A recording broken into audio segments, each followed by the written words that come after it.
ونستغفره ونؤمن به ونتوكل عليه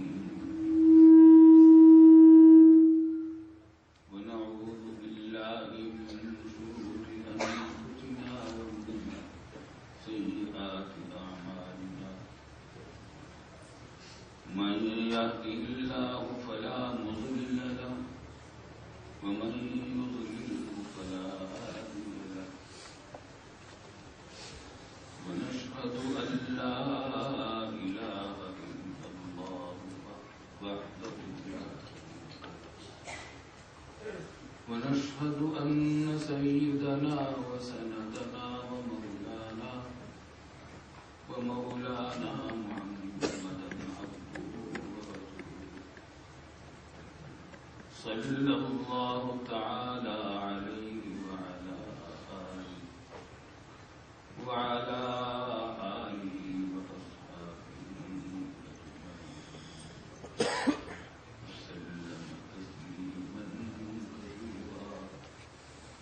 وسلم تسليما كثيرا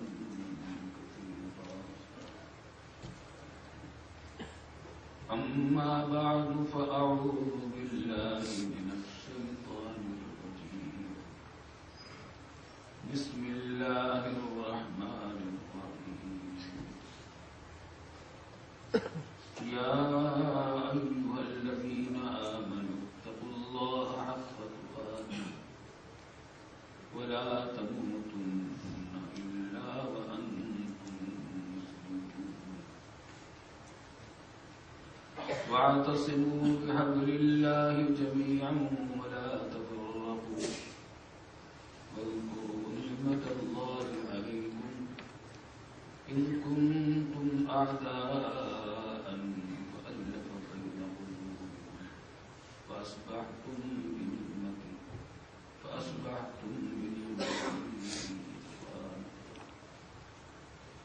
صدق الله مولانا الحمد صدق الله العلي العظيم وصدق رسوله النبي الكريم ونحن على ذلك من الشاهدين والشاكرين والحمد لله رب العالمين.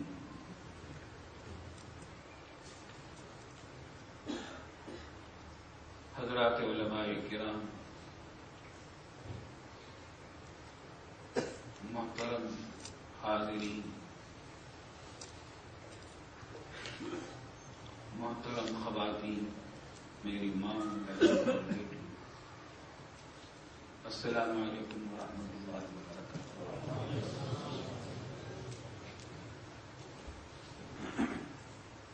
میرے لیے جامعۃ الہدیٰ میں یہاں حاضری نئی نہیں ہے، پہلے بھی حاضر ہوا ہوں، لیکن آج جس بڑے پیمانے پر یہاں اجتماع ہوا ہے،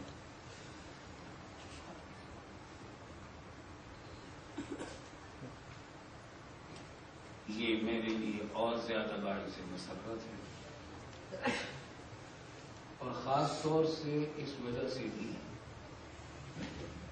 کہ یہ سورت کانفرنس ہے، سنت کی کانفرنس ہے، سنت کانفرنس ہے.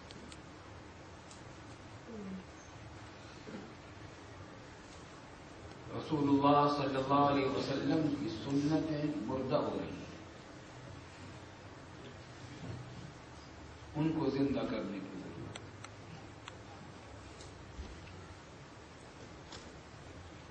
رسول اللہ صلی اللہ علیہ وسلم کا ارشاد ہے،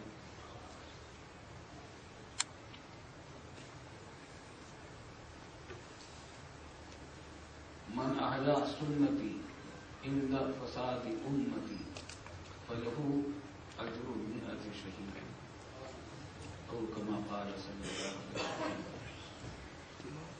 جو شخص میری سنت کو زندہ کرے گا اس دور میں جب کہ میرے امت میں بگاڑ پھیلا ہوا تو اس کو 100 شہیدوں کے برابر ثواب.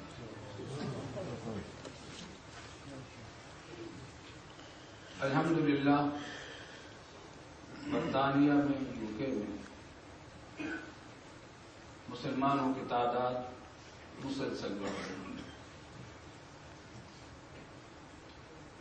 ایک وہ دور بھی تھا یہی جس کے بارے میں ہمیں اب سے تقریباً 40-45 سال پہلے جامعہ دارالعلوم کراچی میں کچھ تبلیغ کے حضرات تشریف لائے اور انہوں نے یہاں اپنے کام کے آغاز کی کچھ تفصیلات بتائی. وہ سبق آموز ہے. انہوں نے ایک بات یہ کہی تھی کہ یہاں برطانیہ میں جب ہم نے کام شروع کیا ہے تو کوئی مسجد کا تو کوئی سوال ہی نہیں تھا, نہ کوئی مسجد تھی نہ مدرسہ تھا, مسلمان ہی بہت گنے چنے تھے. کام شروع کیا تو تبلیغ کے حضرات کہاں تھے, مسجد بھی ٹھہرنے کی مسجد بھی نہیں تھی. تو ایک رات کا واقعہ انہوں نے سنایا کہ یوں تو ہم دوسرے شہروں میں جاتے تھے تو رات کا وقت جب ہوتا تھا تو گرجا گھروں میں ہم ان سے اجازت لے لیتے تھے کہ ہم رات گزار لیں. وہ بیچارے ہمیں اجازت دے دیتے تھے. لیکن ایک جگہ ہم پہنچے تو بعد گرجا کے ذمہ دار حضرات نے اجازت نہیں دی. سخت سردی تھی اور برف باری ہو رہی تھی, رات ہو گئی, سمجھ میں نہ آیا کہ کہاں رات گزاری. تو ہم نے اپنا واقعہ نہیں سنا رہے تھے, اپنے پچھلے ساتھی کو سنا رہے تھے کہ انہوں نے یہ دیکھا کہ کچھ فاصلے پر ٹیلی فون بوتھ تھی, تو ٹیلی فون بوتھوں کے اندر کھڑے ہو کر یا بیٹھ کر انہوں نے رات گزاری.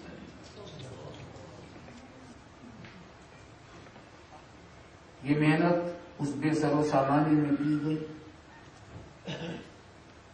آج اس کا ثمرات الحمدللہ پورے برطانیہ میں نظر آ رہے ہیں. اخلاص کے ساتھ جو کوشش اور محنت کی جاتی ہے کبھی رائگاں نہیں جاتی,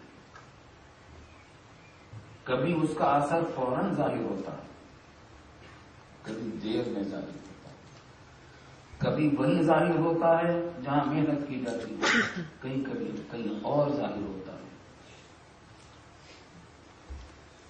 غزوہ احزاب میں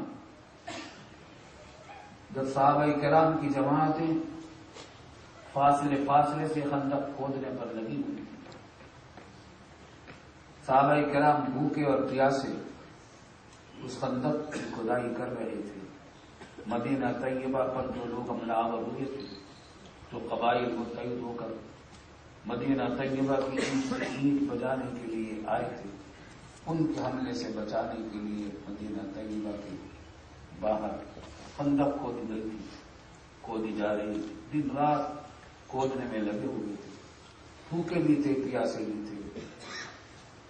ایک موقع پر صحابہ کرام نے بعض صحابہ کرام نے حضور صلی اللہ علیہ وسلم سے آ کر عرض کی کہ یا رسول اللہ, کئی وقتوں سے فاقہ ہے, کچھ کھا نہیں سکے, کہ پیٹ پر ہم نے پتھر باندھے ہوئے ہیں تاکہ کمر سیدھی رہے اور ہم کھدائی کا کام جاری رکھ سکیں.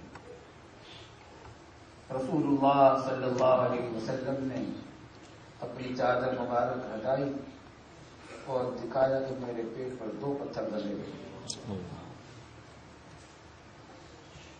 ان حالات میں خندق کھودی جا رہی, 10 صحابہ کرام کی یا کچھ اور تعداد کی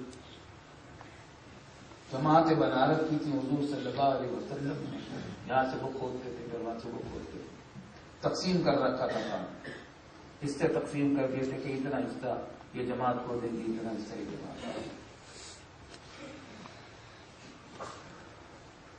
ایک حصے کے میں ایک ایسا قصہ پیش آیا کہ وہاں ایک بہت بڑی چٹان آ گئی, پتھر کی سخت چٹان, اور صف بھی اتنی کہ صحابہ کرام 10 صحابہ کرام نے کوشش کر لی, کھدائی مار کر ٹوٹتی نہیں تھی، ٹس سے مچ نہیں ہو رہی تھی۔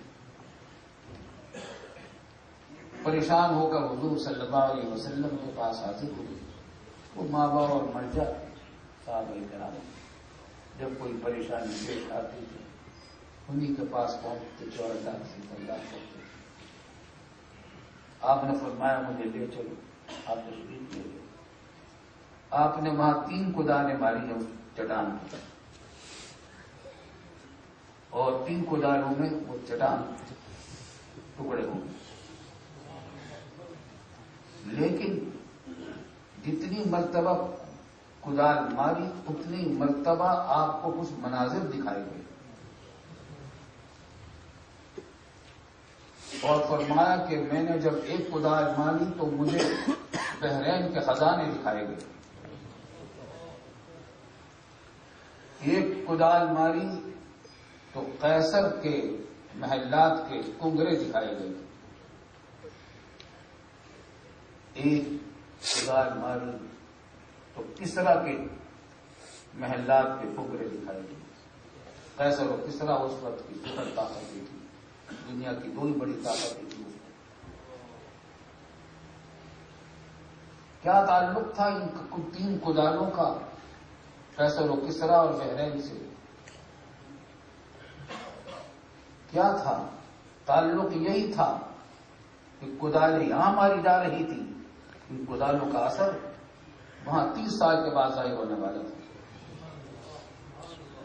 ظاہر ہوا، قیصر و کسرا فتح ہوئے، اسلام وہاں پھیلا، وہاں کے عوام نے اسلام کے عدل و انصاف اور صحابہ کرام کی عظمت کردار کی وجہ سے جہاں جہاں صحابہ کرام کے قافلے پہنچتے تھے بیشتر مقامات پر خود وہیں کے باشندے شہر پناہ کے دروازے کھول دیتے تھے، کیونکہ وہ اپنے بادشاہوں سے عاجز آئے ہوئے تھے، ان کو دل میں ستم سے اسلام اس طریقے سے کیا۔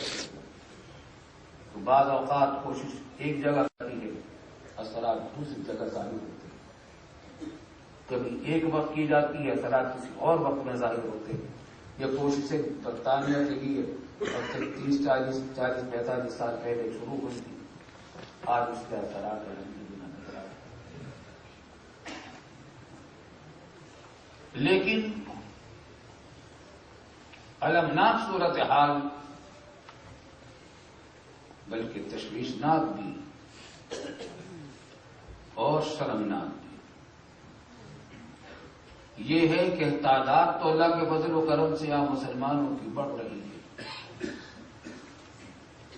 لیکن تفرقہ بھی روز بروز بڑھتا ہی نظر آتا ہے، انتشار اور پھوٹ مسلمانوں میں نظر آتی ہے۔ اور یہ سب اختلافات افسوس کی بات یہ کہ مذہب کے نام پر ہوتے ہیں، دین کے نام پر ہوتے ہیں۔ کئی جھگڑا چاند کے مسئلے میں ہے، عید کے مسئلے میں ہے، عیدیں 3 ہوتی ہیں، غیر مسلم تماشا دیکھتے ہیں، اسلام کا مذاق ہوتا ہے، اسلام بدنام ہوتا ہے۔ کہیں مقلد غیر مقلد کے جھگڑے ہیں، کہیں دیوبندی بریلوی کے نزاعات ہیں۔ رسول اللہ صلی اللہ علیہ وسلم نے تو ہمیں یہ جھگڑے نہیں سکھائے تھے، رسول اللہ صلی اللہ علیہ وسلم کی سنت نے تو ہمیں یہ نہیں بتلایا تھا، رسول اللہ صلی اللہ علیہ وسلم کی سنت نے تو ہمیں یہ دکھایا تھا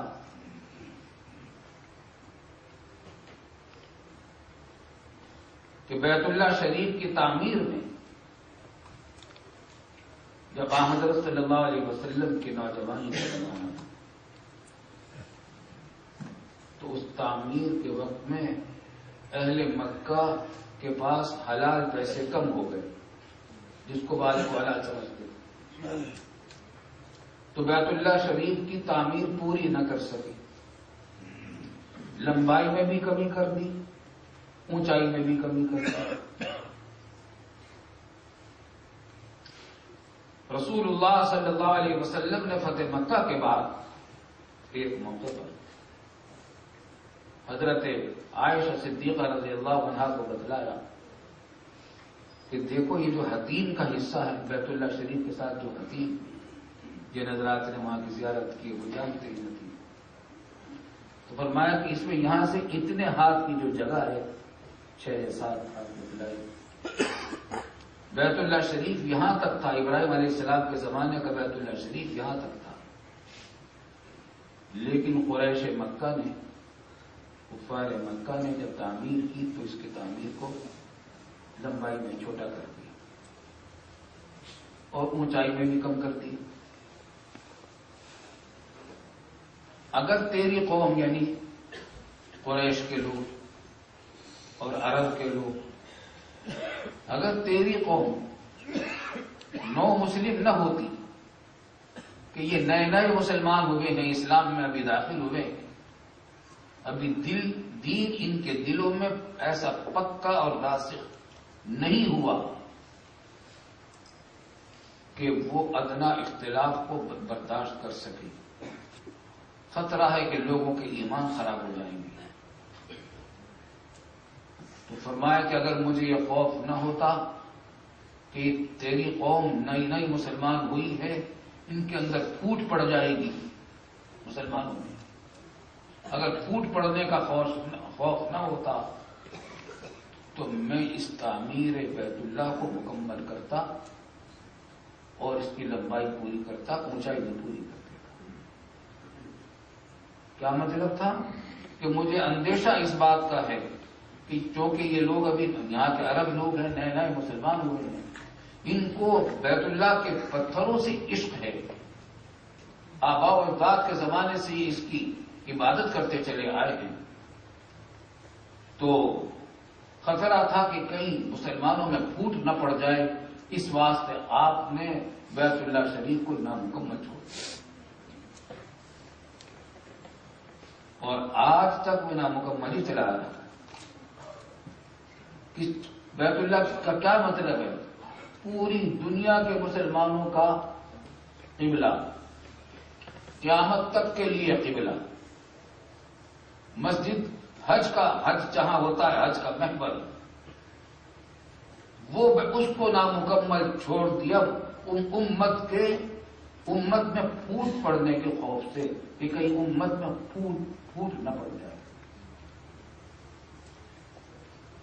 آج ہمارے یہاں 1.5 اینٹ کی مسجد پر جھگڑے ہوتے ہیں، اور میں صرف یہی کی بات نہیں کہہ رہا، افسوس کی بات یہ ہے کہ پاکستان میں بھی ہو رہا ہے، بڑے پیمانے پر ہو رہا ہے، افسوسناک ہے۔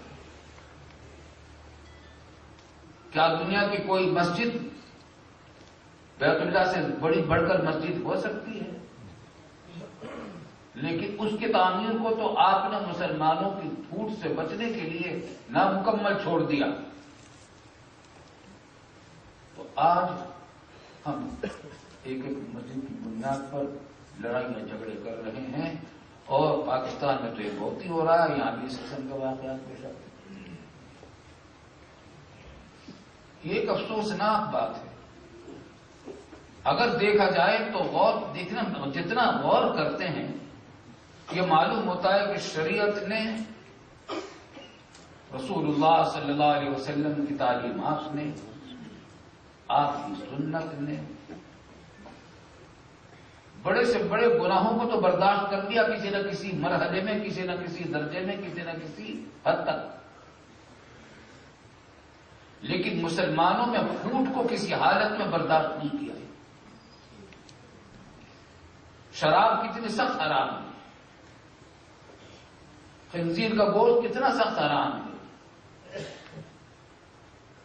لیکن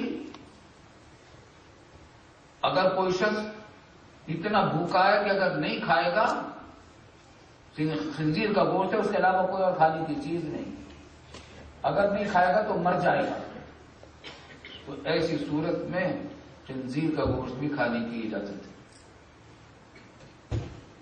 پیاسا ایسا ہے کہ مر جائے گا اگر نہیں پیے گا شراب ہے، پانی موجود نہیں، اس حد تک پینے کی گنجائش ہے کہ جان بچ جائے۔ لیکن مسلمانوں میں افتراق پھیلانے کی اجازت حالت نہیں ہے. کسی حالت میں مسلمانوں کے درمیان پھوٹ ڈالنے کی اجازت نہیں. اور آج سب سے زیادہ پھوٹ دین کے نام پر ہی ہو رہی ہے، اسلامی کے نام پر ہو رہی ہے. یہ سیرت کانفرنس ہے. میں اس کانفرنس کو چاہتا ہوں، میری دعا ہے اور میں نے اپنے بھائیوں سے عرض بھی کیا ہے، اس کانفرنس کو اتحاد بین المسلمین کا پیغام بنانا چاہیے. آج کتنے مسلمان یہاں ہیں لیکن کتنے فرقوں میں بٹے ہوئے ہیں، حالانکہ ہمارا دین ایک ہے، منفعت ایک ہے، اس قوم کی نقصان بھی ایک ہی، سب کا نبی، دین بھی، ایمان بھی ایک، حرم پاک بھی، اللہ بھی، قرآن بھی ایک. کیا بڑی بات تھی، ہوتے جو مسلمان بھی ایک. پھر پابندی ہے کہیں اور کہیں ذاتیں ہیں. کیا زمانے میں پنپنے کی یہی باتیں ہیں. آج عالم کفر اسلام کا دشمن بنا ہوا ہے، مسلمانوں کا دشمن بن رہا ہے. علی اعلان قرآن کریم کو جلایا جا رہا ہے، رسول پاک صلی اللہ علیہ وسلم کی شان میں بے حرمتی کی جا رہی ہے، اور ہم آپس میں اس میں جھگڑے میں پڑ رہے ہیں کہ فاتحہ خلف الامام کریں یا نہ کریں. لندن میں میرے دو مسجد میں بیان ہوئے تو ایک میں کچھ وقفہ سوال جواب کا ہو گیا. تو بیچارے نوجوانوں نے چپکے سے آ کر مجھ سے سوال کیا. ایک نوجوان نے آ کر پوچھا کہ حضرت یہ بتا دیجیے کہ نماز میں فاتحہ ہم پڑھیں یا نہ پڑھیں. دوسرے نے پوچھا کہ رفع یدین کریں یا نہ کریں. ایک مولوی صاحب کہتے ہیں کہ رفع یدین کرنا گناہ ہے، دوسرے کہتے ہیں کہ ضرور کرو. اس قسم کے جھگڑوں کے اندر ہماری نئی نسل کو مبتلا کر دیا گیا ہے، اور جو اصل کام کرنے کا تھا کہ یہاں دین کو پھیلائیں، فرقوں کا نہ پھیلائیں. ہوتا ہی ہو کیا ہے، دین تو رہ گیا پیچھے، فرقے آگے، مسلک آگے، مسلک دیوبند، مسلک بریلی، مسلک غیر مقلد، مسلک فلاں، مسلک آگے، دین پیچھے رہ گیا. حالانکہ قرآن کریم میں مسلک کا کہیں ذکر نہیں ہے. قرآن نے تو دین کہا، ان الدین عند اللہ الاسلام، اور قرآن کریم نے فرمایا کہ وہ سماکم المسلمین، تمہارا نام اسلام اللہ تعالیٰ نے بریلوی اور دیوبندی نہیں رکھا، مقلد غیر مقلد نہیں رکھا، شیعہ سنی نہیں رکھا، تمہارا نام رکھا ہے مسلمین. وہ سماکم المسلمین، تمہارا نام مسلمان ہے. میں الحمدللہ دیوبند کا رہنے والا ہوں، میری پیدائش دیوبند کی، میرا آبا و اجداد صدیوں سے دیوبندی کے باسی تھے. میں نے ابتدائی تعلیم دی، قرآن کریم 15 پارے کی میں نے دارالعلوم دیوبند میں ہجرت کی جب پاکستان بنا، اور ہجرت کر کے جب ہم آئے ہیں تو میری عمر کا 12واں سال تھا. تو میں دیوبندی اس معنی کے اعتبار سے بھی تھا کہ دیوبند میرا وطن ہے. چنانچہ اسی معنی کے اعتبار سے میں اپنے نام کے ساتھ دیوبندی لکھا کرتا تھا، محمد رفیع دیوبندی. اور طالب علمی کے زمانے میں ذرا شوق ہوتا ہے تو ہم نے لیٹر ہیڈ بھی چھپا دیا تھا اپنے نام کا، محمد رفیع دیوبندی.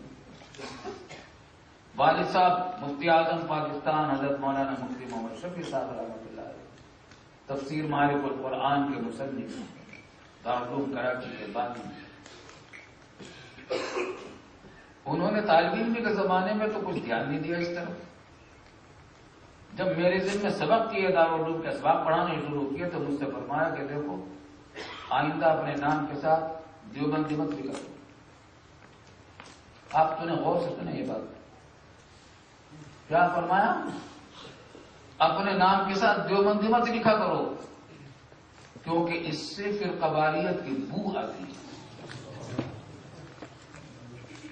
حالانکہ میں دیوبندی اگر اپنے آپ کو لکھتا تو اس لحاظ سے ٹھیک تھا کہ میں رہنے والا دیوبند تھا، لیکن چونکہ دیوبندی کا لفظ آج کل ایک یہ سمجھ لیا گیا ہے اور لوگوں کا ذہن یہ بن گیا ہے کہ دیوبندی کوئی الگ فرقہ ہے۔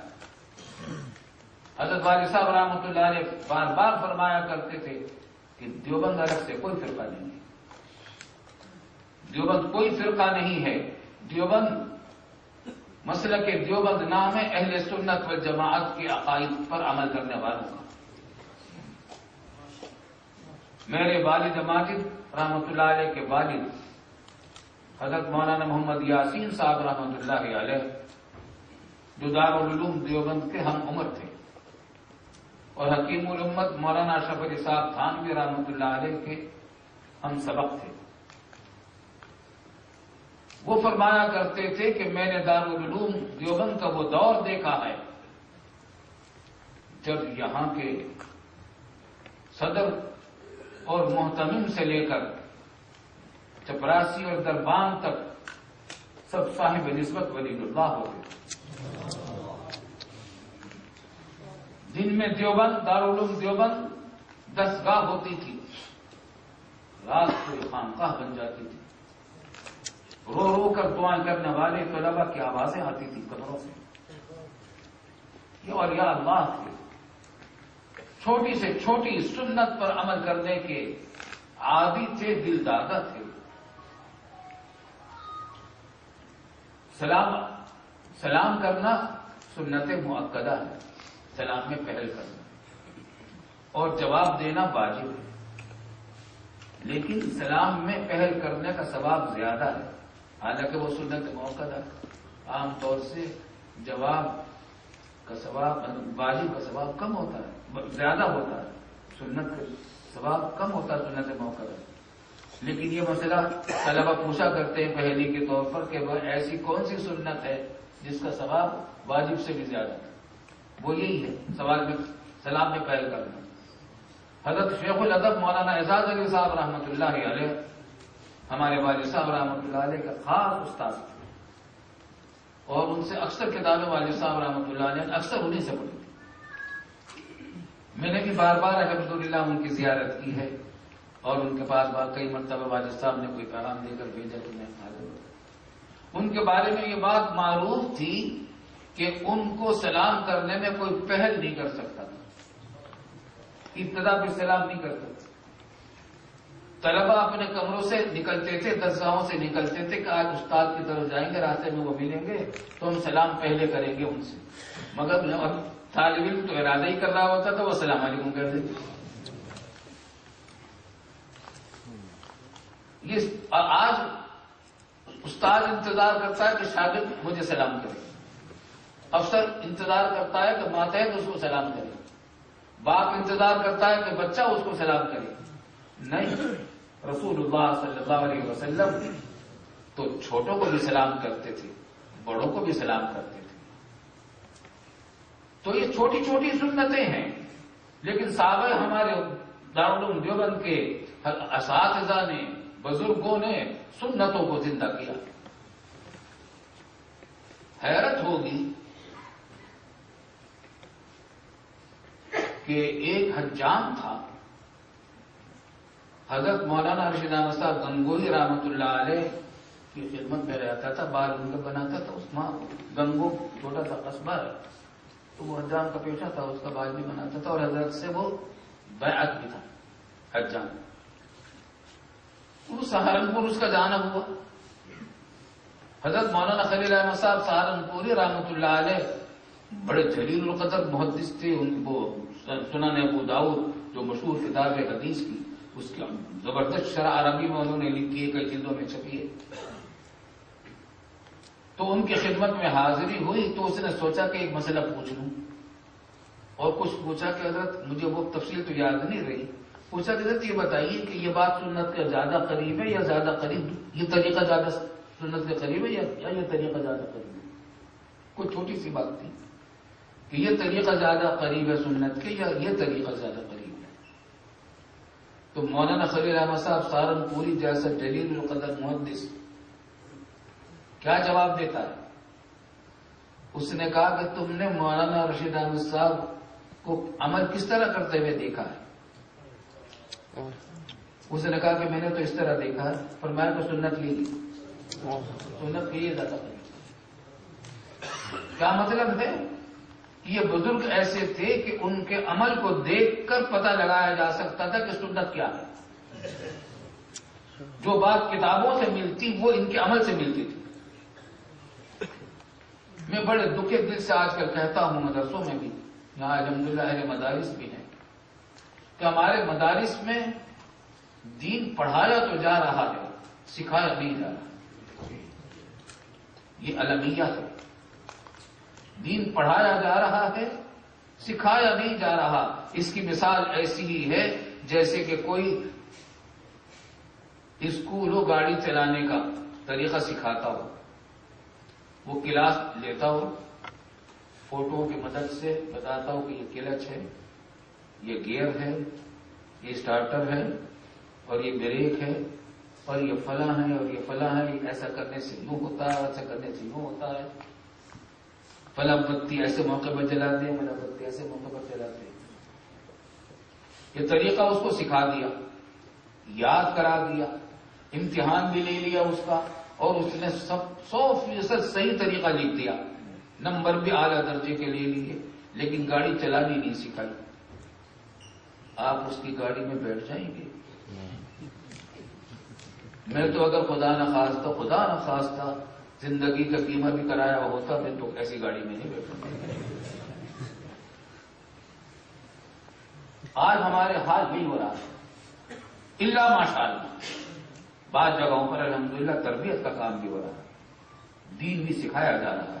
ورنہ مگر دارالعلوم دیوبند میں تعلیم بھی تھی، تربیت بھی تھی، دین پڑھایا بھی جاتا تھا، سکھایا بھی جاتا تھا، جس کا حال ابھی آپ نے میرے دادا کے الفاظ میں سنا.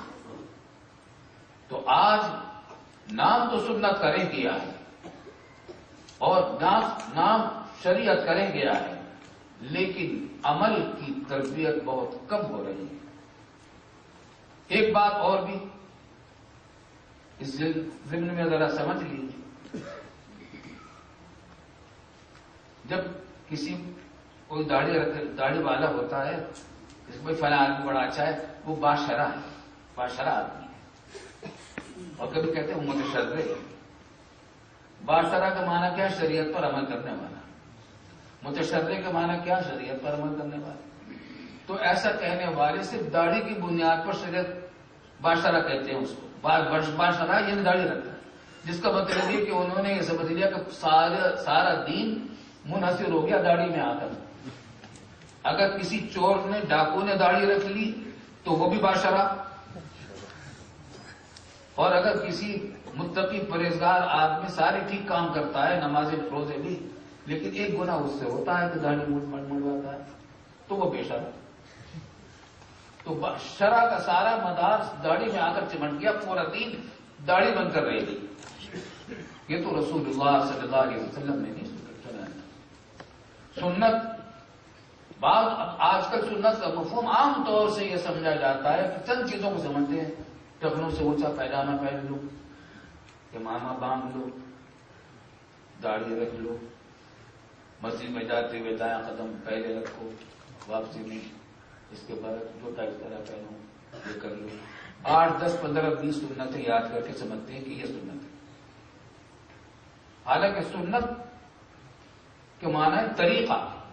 رسول اللہ صلی اللہ علیہ وسلم کی سنت کا مطلب ہے کہ رسول اللہ صلی اللہ علیہ وسلم کی طریقہ یہ زندگی، آپ کی پوری سیرت طیبہ سنت ہے. آپ اپنی بیویوں سے برتاؤ کیسے کرتے تھے، اپنی اولاد سے کیسا برتاؤ تھا، مسجد میں آپ نماز گھر میں کیسے پڑھتے تھے، مسجد میں کس طرح پڑھتے تھے، عدالت آپ نے کس طرح کی، حکومت آپ نے کس طرح چلائی. جب آپ کا انتقال ہوا ہے تو جزیرہ نمائے عرب، جس میں 1 درجن سے زیادہ ممالک اور چھوٹی بڑی ریاستیں ہیں، اس پورے علاقے پر حضور صلی اللہ علیہ وسلم کی حکومت تھی. آپ نے حکومت کیسے چلائی، آپ نے عدالتی فیصلے کس طرح کیے، نماز میں امامت کس طرح کی، دشمنوں کے ساتھ برتاؤ کیا کیا، دوستوں کے ساتھ آپ نے کیا برتاؤ کیا، چھوٹوں کے ساتھ کیا، بڑوں کے ساتھ کیا. پوری زندگی ہے رسول اللہ صلی اللہ علیہ وسلم کی ہم نے چند چیزوں کا نام سنت رکھ لیا. سنت نام ہے رسول اللہ صلی اللہ علیہ وسلم کی پوری سیرت طیبہ کا، اس کو اپنا لیجیے.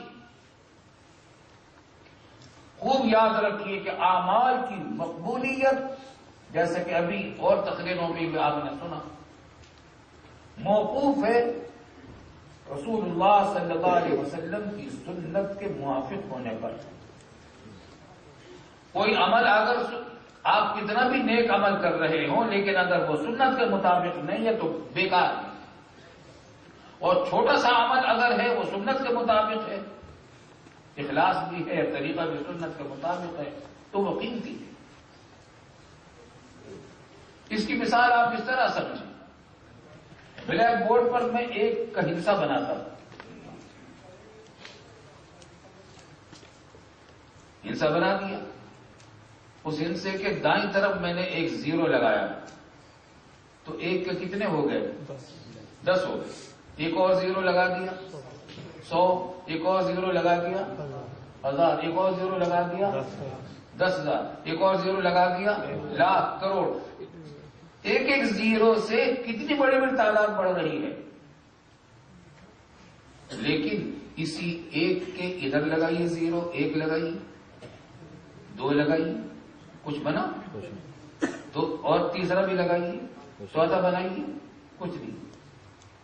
جو عمل سنت کے مطابق ہے وہ زیرو ہے جو ایک کے ادھر لگا ہے. تھوڑا سا عمل کرو گے، ایک ایک عمل کا 10 گنا ثواب ہے، ایک ایک عمل کا 10 گنا ثواب ہے. اور سنت کے خلاف نہیں ہوگا، سنت کے موافق اگر نہیں ہوگا تو بیکار ہوگا. کتنے بھی زیرو لگاتے جائیے، بھاڑ میں جائیں گے، وہ کسی کام کے نہیں ہے، رتی کی ٹوکری کا بھی قابل نہیں. تو میری درخواست یہ ہے کہ سنت، اس کانفرنس کو سنت کا پیغام بننا چاہیے. اس سیرت سنت کانفرنس ہے، اس کانفرنس کو سنت کا پیغام بننا چاہیے. پورے ملک میں سنت کا پیغام جائے.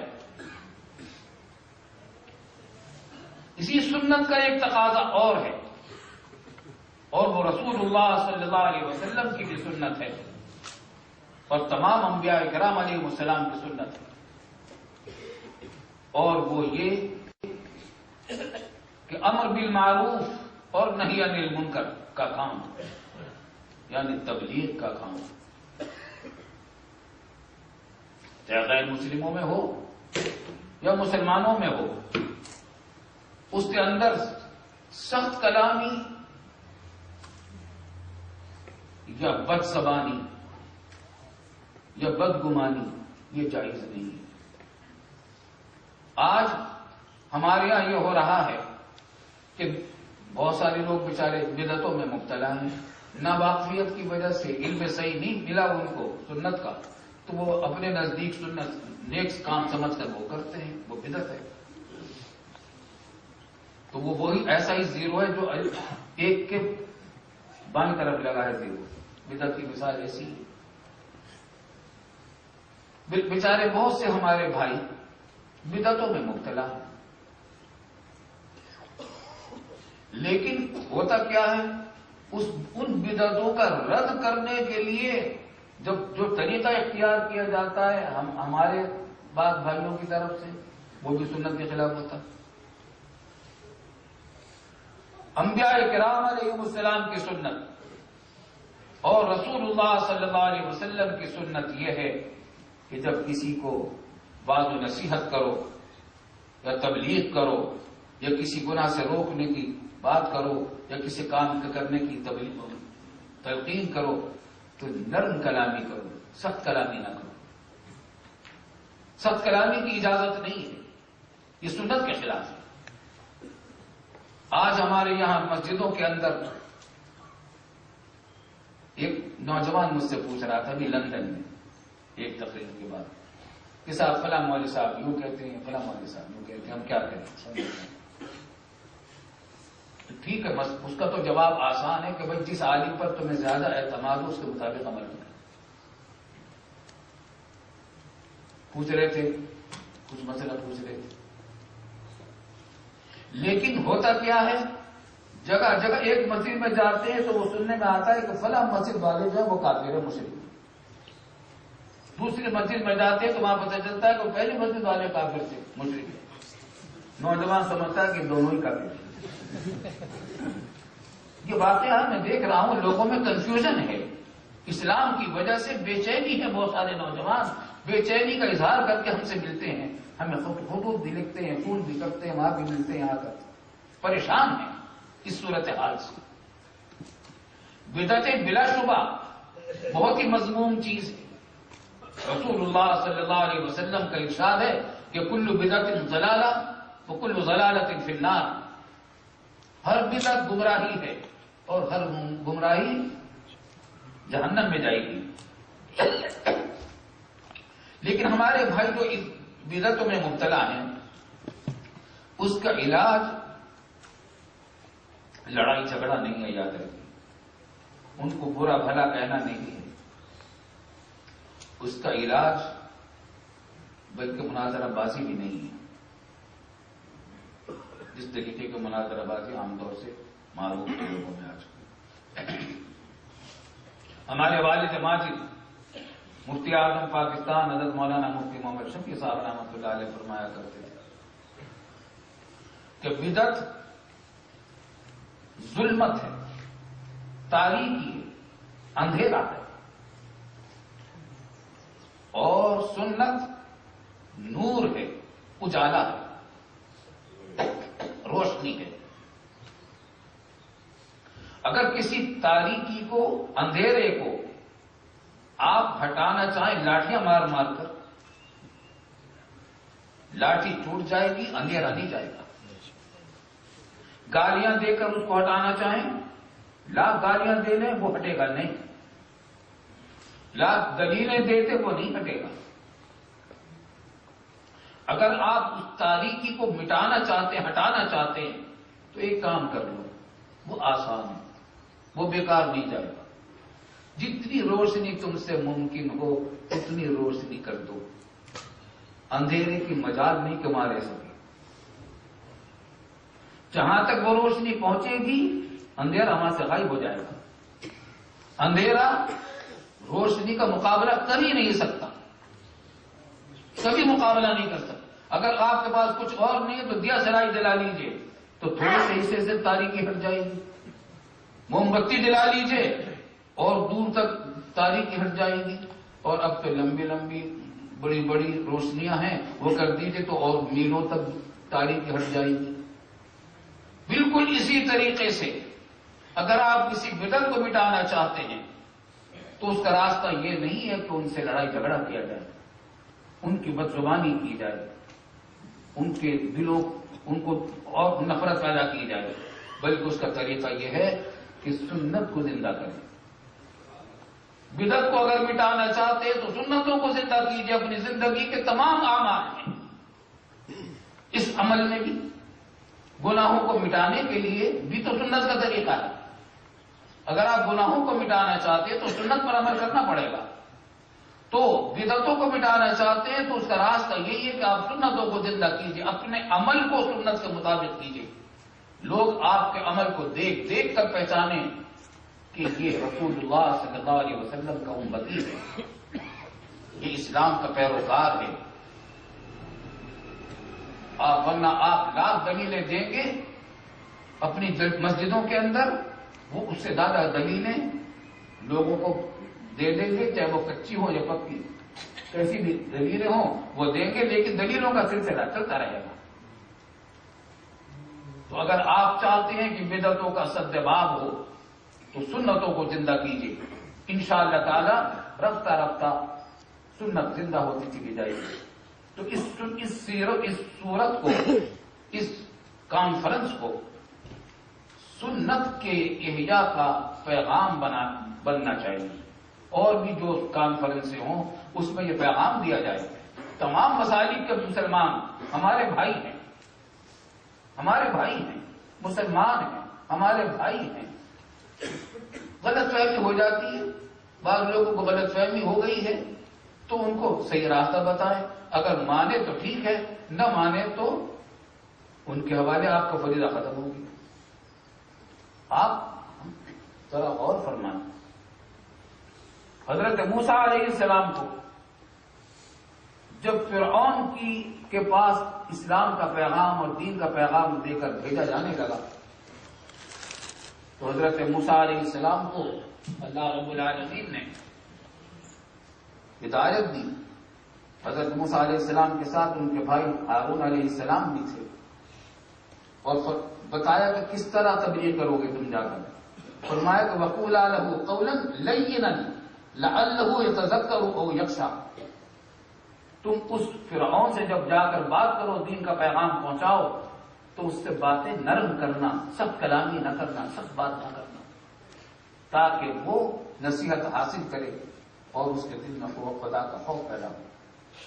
معلوم ہوا کہ اگر نرم کلامی کی جائے گی تب تو یہ امید کی جا سکتی ہے کہ کوئی شخص نصیحت حاصل کر لے اور اللہ سے ڈر جائے، لیکن سخت کلامی کی جائے گی تو کیا ہوگا؟ وہ ضد پر آمادہ ہو جائے گا. تو والد صاحب رحمۃ اللہ علیہ فرمایا کرتے تھے کہ ہم موسیٰ اور ہارون سے زیادہ بڑے مصلح نہیں ہیں اور ہمارے مخاطب فرعون سے زیادہ گمراہ نہیں ہیں. جب فرعون کے مقابلے میں سخت کلامی کی اجازت نہیں دی گئی اب موسیٰ اور ہارون کو، تو ہمیں اپنے مخاطبین کے ساتھ سخت کلامی کی اجازت کیسے ہوگی؟ اگر سخت کلامی رک جائے تو اپنا کام کیجئے، مان لیتے ہیں تو آپ نے فریضہ پورا ادا کر دیا، اور نہیں مانتے تو آپ کی ذمہ داری ختم ہو گئی.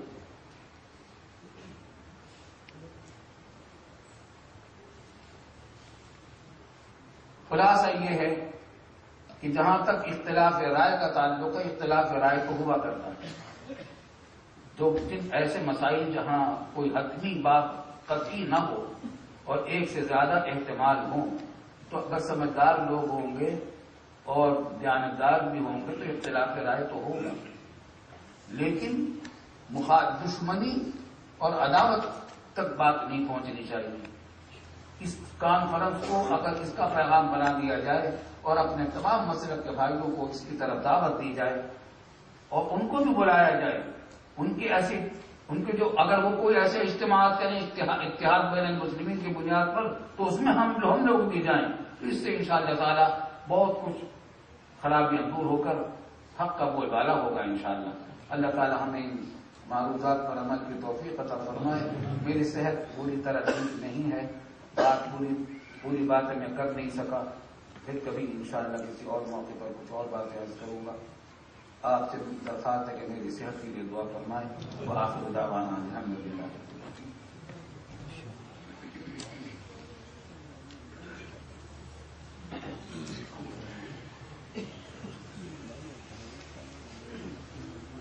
اللهم صل على سيدنا محمد ربنا تقبل منا انك انت السميع العليم وتب علينا انك انت التواب الرحيم واعف عنا واغفر لنا وارحمنا انت مولانا انصرنا على القوم الكافرين. یا اللہ یا رحمان یا رحیم، ہمارے تمام گناہوں کو معاف فرما. یا اللہ ہمارے سب گناہوں کو معاف فرما، اگلے پچھلے سب گناہوں کو، چھوٹے بڑے سب گناہوں کو معاف فرما. یا اللہ یا رحمان یا رحیم، ہماری تمام بیماریاں اور پریشانیاں دور فرما. یا اللہ ہمارے سارے بیماروں کو شفا کامل عاجل مستمر عطا فرما. ہمارے سارے مقبول بھائیوں اور بہنوں کو آسانی سے ادا کروا دی. یا اللہ ہمارے تمام بھائیوں جو بھائی بے روزگار ہیں ان کو حلال روزگار فرصتوں والا برکتوں والا عطا فرما دیا. یا اللہ ہم سے جس نے دعا کے لیے کہا ہے ہوتا ہے ان کی تمام جائز مرادیں اور حاجتیں اپنے فضل کرم سے پوری فرما. یا اللہ مسلمانان عالم کی حفاظت فرما. یا اللہ مسلمانان عالم کی دینی اداروں کی حفاظت فرما، مساجد کی حفاظت فرما. یا ارحم الراحمین ہمارے سب کے ایمانوں کی حفاظت فرما، ہمارے نسلوں کی ایمانوں کی حفاظت فرما. یا ارحم الراحمین جانت الہدیٰ کو دین و دنیا راتوں میں ترقی عطا فرما، ان کے کاموں میں قدم قدم پر رہنمائی فرما. یا اللہ یا رحمان یا رحیم ہمیں ہر شر سے محفوظ رکھیے. اللهم انا نعوذ بك من الفتن ما ظهر منها وما بطن. اللهم انا نعوذ بك من الحول بعد الحول. سبحان ربك رب العزة عما يصفون وسلام على المرسلين والحمد لله رب العالمين. اللهم صل على سيدنا محمد.